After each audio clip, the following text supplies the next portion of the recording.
in that region. Joel Rubin is the former Deputy Assistant Secretary of State and President of the Washington Strategy Group, and he joins us now. Joel, great to have you here. Thanks so much for joining us. There are now fears that China's Great Firewall of censored internet might expand now to Hong Kong. That's a lot of fear right now. What would that mean for people in the region if that was true?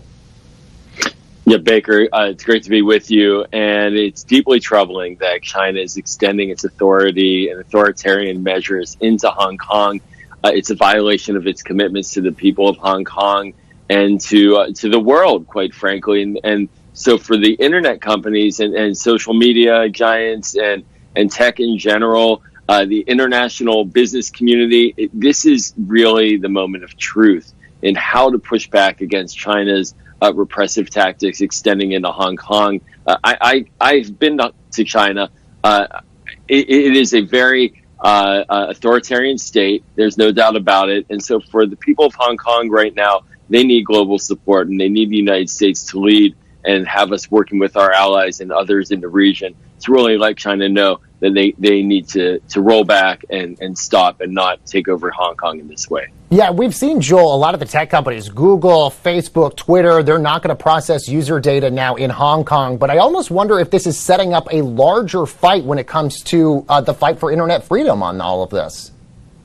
It certainly is the prime example right now, and this is not a new fight. In many ways, we have repressive states around the world, be it Russia, be it Iran, be it North Korea, where control of information is how they control societies. And that's not the kind of world we want to live in here in the United States, and certainly not one that we want to extend around the globe. And for governments to take control of the internet and control social media companies, as this example, in their territories, it means that their people won't be free. And that's not the vision of a world that's going to, come out of this pandemic and be able to be moved to a more healthy, more equitable society. And China's Great Firewall is real. Make no doubt about it. They have deep technological capacity. So our social media companies in particular need to understand that there have to be rules to the road for operating overseas. At the same time, they do have technical skills to help those people in those countries to get the kinds of communication tools they need to communicate, as is the case with Hong Kong. Protesters do need to be able to speak.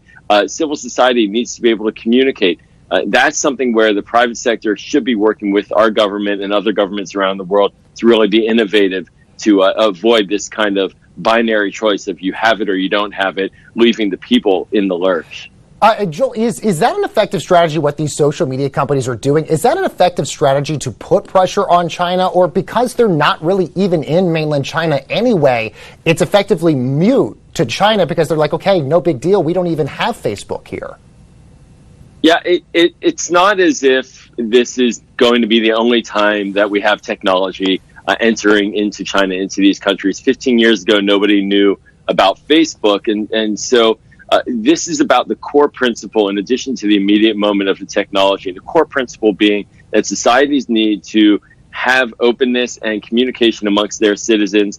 And the technology companies that are providing that need to be able to operate in a way where they're not becoming repressive tools of the state. So this is going to take a real comprehensive effort with these companies and with governments, and to kind of set down some markers at a broad policy as to what is acceptable, in addition to, of course, Facebook, Google, Twitter, Instagram, TikTok, you name it. They're going to have to get comprehensive and connected. They can't be having different approaches from each other to China. That's the fail-safe way to ensure that we make no progress with China. We need to get them all on the same page in how they operate.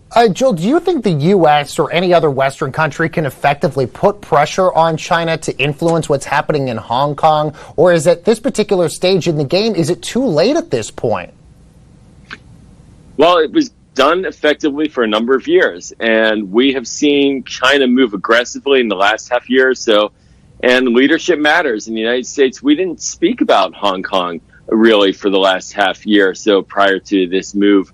The president, according to John Bolton's book, told China he didn't really seem to care about their imprisonment of Uyghurs and these massive concentration camps that we're now aware of inside China. So leadership matters, and if we have leadership that says this is something that we want you to change. Yes, it can be fixed. It's not going to be easy, but it doesn't mean we give up. And it does mean that we're going to have to coordinate a response. And it does mean that we're going to have to demonstrate consistent clarity about the importance of Hong Kong and their people being free to live as they were promised they would be able to live. And it's going to take real effort that we're not quite seeing now. It's not just going to take a punitive sanctions regime unilaterally by the U.S. It's going to take a lot more than that.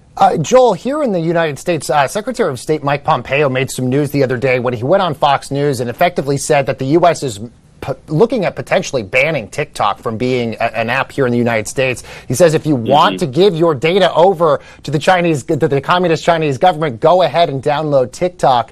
Is there any concern here for U.S. users of that platform that it could effectively be banned, or is that mostly just smoke coming from blowing smoke from the State Department? Well, it's hard to know exactly how the administration is going to handle this. The State Department doesn't have control over domestic use of technology, and TikTok is extremely popular, but there are known security vulnerabilities. I would rather there be an approach where the U.S. is trying to ensure that those are closed, that the holes are not real. But China, as far as its invasion of our information space, this is not a new dynamic. When I served in the Obama administration, we were hacked by China a number of years ago, and our data was stolen too. So banning TikTok, that's a great splashy headline. It seems like a Band-Aid approach. We really do need a comprehensive engagement by the Trump administration at this moment in power with all of the private sector and all the social media companies to put the Band-Aids on their systems so that we don't have vulnerabilities here. But it sounds like he was trying to just move this off the headlines rather than offer up a real solution. All right, Joel Rubin, great insight for us this morning. Thanks so much for getting up early with us. He's a former Deputy Assistant Secretary of State and President of the Washington Strategy.